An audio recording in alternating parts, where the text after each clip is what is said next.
everyone, my name is Mayu Suzuki and welcome back to Warwick International Development Society's Career Profiles.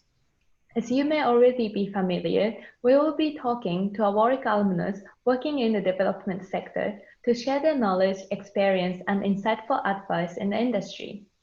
We have a number of episodes with other professionals, so please don't forget to check them out as well. In our fifth episode today, we are welcoming Julia Negumbo, the Programme Analyst at the United Nations Development Programme. Julia holds a Master of Science in Biotechnology, Bioprocessing, and Business Management from Warwick. Using her skills and knowledge in science, she has worked in the private sector, international organization, and a national government before her current position. Thank you for joining us today, Julia. Thank you very much, Mayu, for having me. I'm really excited to be here. I think it's a good opportunity to engage and really reconnect with my Warwick University family. So really excited. Thank you. So let's start with our first question. So could you tell us about your current role and how you contribute to development? Right. So I work with the Regional Bureau for Asia and the Pacific here at the UNDP headquarters in New York. And I basically work with the country office liaison and coordination team, which is basically the interface between country offices in the region and the executive management here at the headquarters. So we basically relay information on what we're doing in the region to executive meetings, to the regional director, the UNDP administrator, to executive events such as the high-level political forum, the executive boards, and the UN General Assembly. And I guess my role as a program analyst is really, I guess you could say I'm the story collector. So I collect different stories on the projects that we have in the region, and then I process and monitor what we're doing and relay that information to executive management.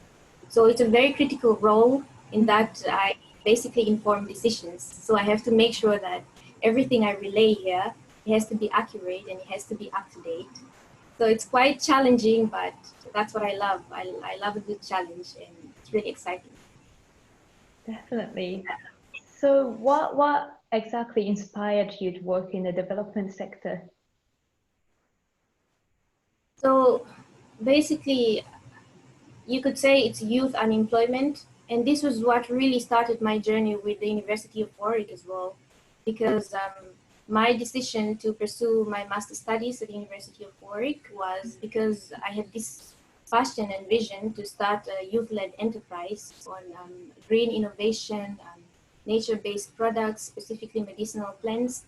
And I thought that this program with the University of Warwick was an excellent opportunity because it allowed me to sharpen my scientific know-how, while it also added business management skills, which are really crucial to starting and running a successful enterprise. But when I returned home from the University of Warwick, I remember I was very excited about applying all this new knowledge that I acquired to really start this enterprise. But I was immediately greeted by so many challenges. I was greeted by economic barriers that I didn't even expect I would face, because I thought I had the credentials to get the financial support that I needed. That's not what happened. I was greeted by political barriers. You know, I faced challenges just because I was young and I was female. And I never knew that these things existed, because previously, before I went to the University of Warwick, I was working for a private sector biotechnology company, pretty much confined to a laboratory environment, and so very isolated from society.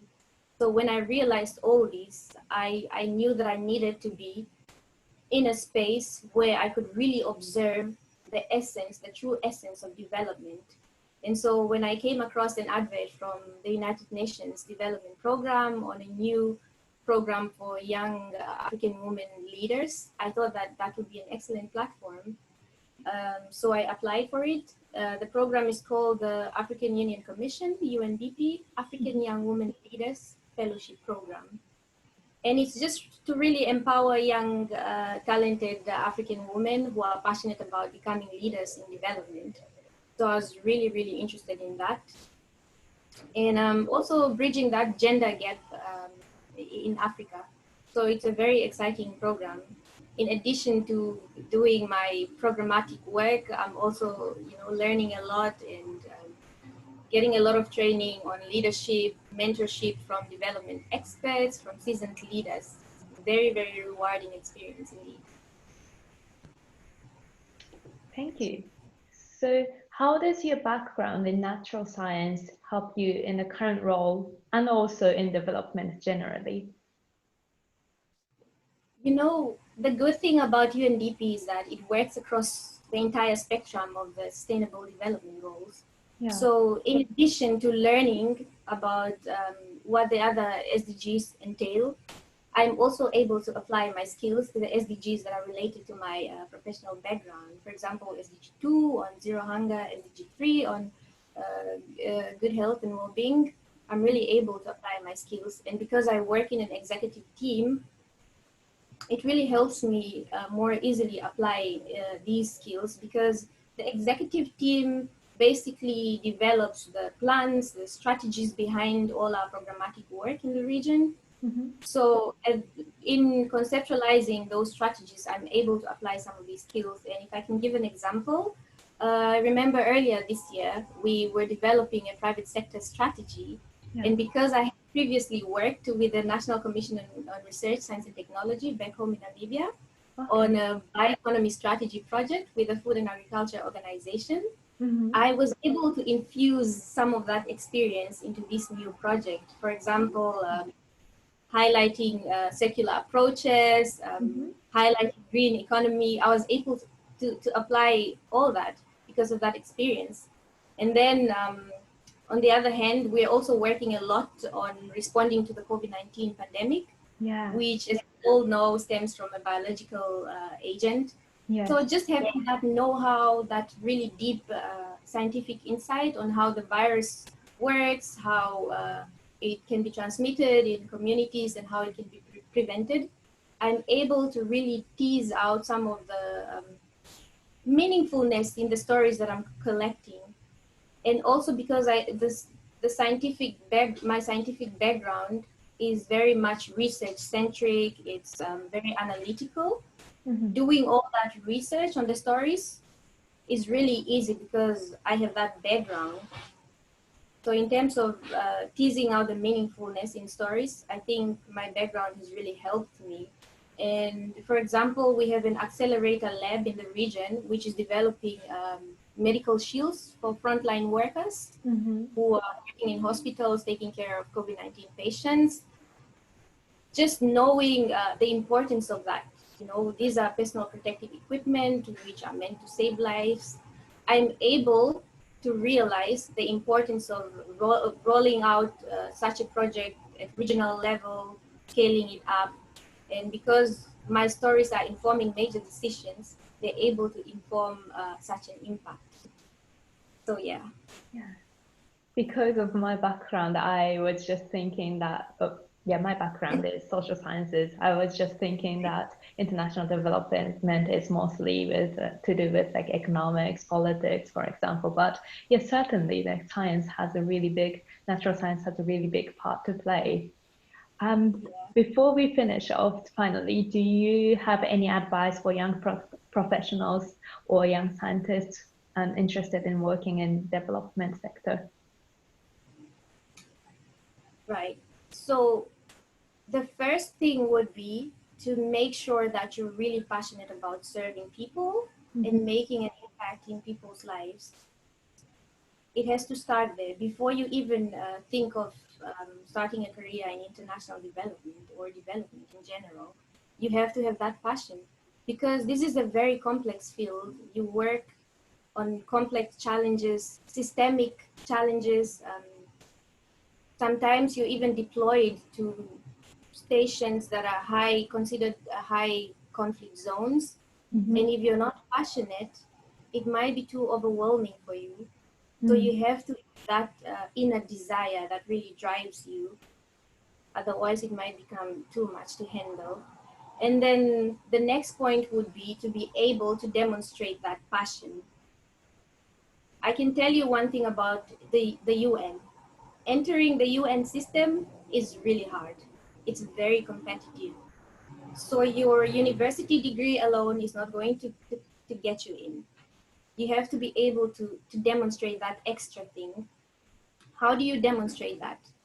I think as young people, our competitive advantage is that we have the time to really develop our portfolios, to really get involved. So what I can say to young professionals is just really wake up to the opportunities that are around you. Do things for your community. It doesn't matter how small. You really need to demonstrate that. You can clean up your community, volunteer to clean up, spend a day at the hospital entertaining cancer patients. Do something, get involved, attend conferences, and then also develop your social skills. Because if you want to enter the international development sphere, it's very multicultural. You're going to have to work with people from all walks of life. And so you have to be really interested in engaging, interacting, working alongside people who come from different contexts, people who might have different views, different perspectives, different values from yours. So really just try to be social, attend conferences, events, read a lot about different people, different contexts, different countries' history, different topics, because that's how you engage. When you know something about a certain context, about a certain culture, that's how you engage, that's how you connect with people. So really work on your relationship building skills and then read a lot. So in your case, how did you demonstrate your passion, and also how did you develop your social skills? So I've always been passionate about working with young people, trying to create opportunities for them, because I know youth unemployment is a very complex challenge, at least where I come from. It's really complex. Our young people are so talented, yet they're so deprived. And I started, for example, when I came back from the University of Warwick, I started an alumni association for my scholarship to help really maximize education opportunities for young people in our societies. I've worked with the European Commission. When I was working with the European Commission, I was Commissioner of Trainees, really getting involved in serving people. Growing up, I wasn't, we weren't that privileged. I come from a previously disadvantaged background. We didn't have much. I rarely traveled. The first time I traveled outside Namibia was when I went to the University of Warwick through the Commonwealth Scholarship. But I was always passionate about reading. Most of what I know about the world today was because I read so much when I was growing up. So, just get involved in doing something for your community and read a lot if you don't have the opportunities to travel and experience different contexts and attend events. Thank you very much. Thank you for sharing your valuable insights today, Julia. You're very welcome, Mayu. It has been a great pleasure. Finally, if you found this episode interesting, please follow Warwick International Development Society's social media to keep updated on more content on international development. And of course, stay tuned for our next episode of Career Profiles. Thank you for watching.